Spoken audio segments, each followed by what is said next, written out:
चोर? जोर से बोलो, कौन है वोट चोर?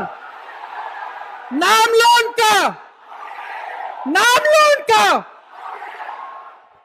उनके साथ 3 और लोग हैं। सबसे पहला ज्ञानेश कुमार, बोलो मेरे साथ, ज्ञानेश कुमार। मेरे साथ बोलो, विवेक जोशी, एसएस संधू। ये 3 लोग हमारे चुनाव आयोग के सबसे बड़े अधिकारी हैं और इनको इतनी शर्म नहीं है कि इस देश ने उनको दायित्व दिया है, उनको जिम्मेदारी दी है कि हमारे लोकतंत्र की रक्षा करें, हमारे वोट की रक्षा करें, लेकिन इनको शर्म नहीं है। ये आपके यहां से, बिहार से 65 लाख वोट काट रहे हैं, काटे हैं इन्होंने। तो आप बताइए, क्या इनको पद के पीछे छिपने देना चाहिए? क्या इनको अपने पद के पीछे छिपना देना चाहिए, हाँ कि ना? नहीं, बोलो नहीं छिपना है। क्या कुछ महीने बाद ये रिटायर होके चैन की जिंदगी जी सके? ये अच्छी बात है। क्या ये देश इनको भूलेगा? क्या आप इनको याद रखेंगे कि नहीं? जिन्होंने लोकतंत्र के साथ, संविधान के साथ, इस देश की मिट्टी के साथ विश्वासघात किया है, उनको आप भूलेंगे कि याद रखेंगे? याद रखिए इनको, इनके नाम याद कर लीजिए। जैसे एग्जाम के लिए आप मुद्दे याद करते हैं, उसी तरह से ये 3 नाम, और चौथे हमारे प्रधानमंत्री नरेंद्र मोदी जी, 5वें उनके गृह मंत्री अमित शाह जी, आप याद रखिए, क्योंकि वो समय आया और आएगा कि देश को जवाब देना पड़ेगा।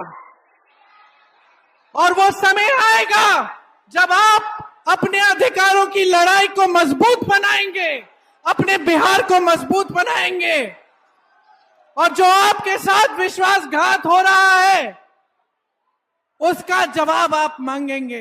कौन है वोट चोर? जोर से बोलो, कौन है वोट चोर? नाम लो उनका, नाम लो उनका। उनके साथ 3 और लोग हैं। सबसे पहला ज्ञानेश कुमार, बोलो मेरे साथ, ज्ञानेश कुमार। मेरे साथ बोलो, विवेक जोशी, एसएस संधू।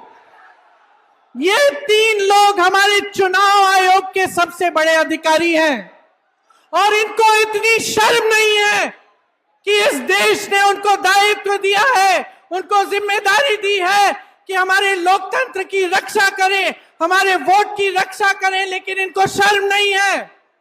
ये आपके यहां से, बिहार से 65 लाख वोट काट रहे हैं, काटे हैं इन्होंने।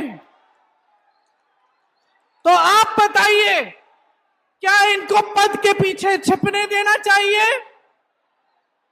क्या इनको अपने पद के पीछे छिपना देना चाहिए, हाँ कि ना? नहीं, बोलो नहीं छिपना है। क्या कुछ महीने बाद ये रिटायर होके चैन की जिंदगी जी सके? ये अच्छी बात है। क्या ये देश इनको भूलेगा? क्या आप इनको याद रखेंगे कि नहीं? जिन्होंने लोकतंत्र के साथ, संविधान के साथ, इस देश की मिट्टी के साथ विश्वासघात किया है, उनको आप भूलेंगे कि याद रखेंगे? याद रखिए इनको, इनके नाम याद कर लीजिए।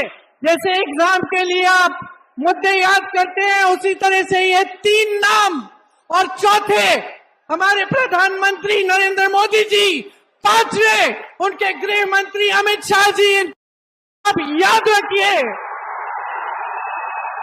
क्योंकि वो समय आया और आएगा कि देश को जवाब देना पड़ेगा। और वो समय आएगा जब आप अपने अधिकारों की लड़ाई को मजबूत बनाएंगे, अपने बिहार को मजबूत बनाएंगे, और जो आपके साथ विश्वासघात हो रहा है उसका जवाब आप मांगेंगे।